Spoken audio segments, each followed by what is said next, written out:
कोई अगर किसी बच्चे को अगर मारे कोई पेरेंट, उसका उसकी साइकोलॉजी में किस हद तक असर पड़ता है? मार मार के बच्चों को डिसिप्लिन कराना, इसका बहुत तरह से इफ़ेक्ट होता है। 2 तरह से मैं आपको क्लियरली बता सकती हूँ। या तो आप ये बच्चे के नेचर पे डिपेंड करता है कि वो किस तरह से इस चीज़ को लेगा। पॉजिटिव नहीं निकलता लेकिन फिर भी। एक ये हो सकता है कि बच्चा बहुत सबमिसिव हो जाएगा, तब हमको लगेगा मारना पीटना वर्क कर रहा है, क्योंकि बच्चा बात सुनता है। देखो आज मैं डॉक्टर बन गया क्योंकि मेरे पेरेंट्स मुझे मारते थे, अगर वो मुझे इस तरह से डिसिप्लिन नहीं करते तो मैं यहाँ पहुँच ही नहीं पाता या पहुँच ही नहीं पाती। इस तरह के कमेंट्स, इस तरह की बातें भी बहुत करते हैं लोग, क्योंकि वो बिलीव करते हैं कि मारने पीटने से ही आज वो इस तरह से बन पाए हैं। लेकिन एक्चुअली उनके अंदर भी बहुत इनर चाइल्ड है। उनका मेंटल हेल्थ, उनकी एंग्जाइटीज़, या वो हाइपर हो जाते हैं क्या, या उन पेरेंट्स को आप पूछो कि आप अपने बच्चे को थप्पड़ मत लगाओ, तो वो बोलेंगे हमसे कंट्रोल ही नहीं होता।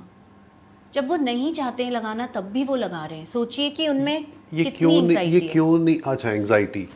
क्योंकि जब बच्चे को हम थप्पड़ लगाते हैं, the first thing that happens to the child is that their safest place becomes a place of danger.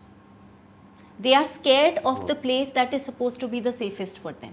थोड़ा सा इसमें मैं बेटर एक्सप्लेन, मतलब डिटेल में चाह रहा हूँ, क्योंकि ये एक ऐसी प्रॉब्लम है। And what I find is, जो पेरेंट्स भी हैं कहीं ना कहीं अंदर से हील नहीं हुए। उनके भी शायद बचपन के जो उनको कह रहे हैं कि डिसिप्लिन करने के लिए मार पड़ी है, वो उनके कुछ ज़ख्म बन गए हैं और वो आगे कैरी फॉरवर्ड हो रहे हैं, और वो एक थॉट प्रोसेस बन गया है यहाँ। तो ये जो है, ये कितना डीप है सोसाइटी में इस समय? देखिए, वही मैं आपको बोल रही हूँ ना कि एक है जो बच्चे सबमिसिव हो रहे हैं, और मैं जो दूसरा आपको बता रही थी उसमें है जो बच्चे रिबेल कर जाते हैं। वो कहेंगे मार लो जितना मारना है, मैं फिर भी नहीं करूँगा या करूँगी। डीप बहुत ज़्यादा है, लेकिन अभी इसकी डेप्थ समझ नहीं आ रही है, क्योंकि हमको ना हमारा ओरिएंटेशन बहुत ज़्यादा अचीवमेंट्स पे है। डॉक्टर बन जाओ, आगे कुछ मतलब पायलट बन जाओ या अचीव कर लो कुछ, चाहे मार मार के बच्चे को पढ़वा दो, लेकिन बच्चा पढ़े, बच्चा सही बिहेव करे, चाहे मार मार के करवाओ। और हमें ये सब वर्क करता हुआ दिखता है क्योंकि हम वो देख रहे हैं। लेकिन आज आप देखो मेंटल हेल्थ इश्यूज़ कितने ज़्यादा आ रहे हैं, पेरेंट्स में हो, एडोलेसेंस में हो, या जो मेंटल हेल्थ इश्यूज़ आ रहे हैं वो हमें अब अलार्मिंग लग रहे हैं ना।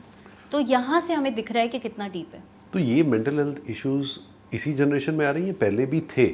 देखो, मेंटल हेल्थ इश्यूज़ तो रहे ही हैं, आज हमें ज़्यादा खुल के पता लग रहा है क्योंकि इसके बारे में बहुत बात हो रही है।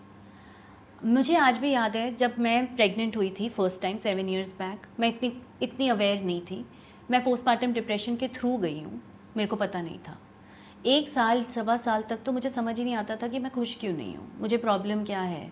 या आज भी मैं वो पिक्चर्स देखती हूँ ना, तो मुझे वो पिक्चर्स देख के वही फीलिंग याद आती है, वो सैडनेस की फीलिंग, क्योंकि वो पिक्चर के साथ, वो टाइम के साथ एसोसिएट हो गई है।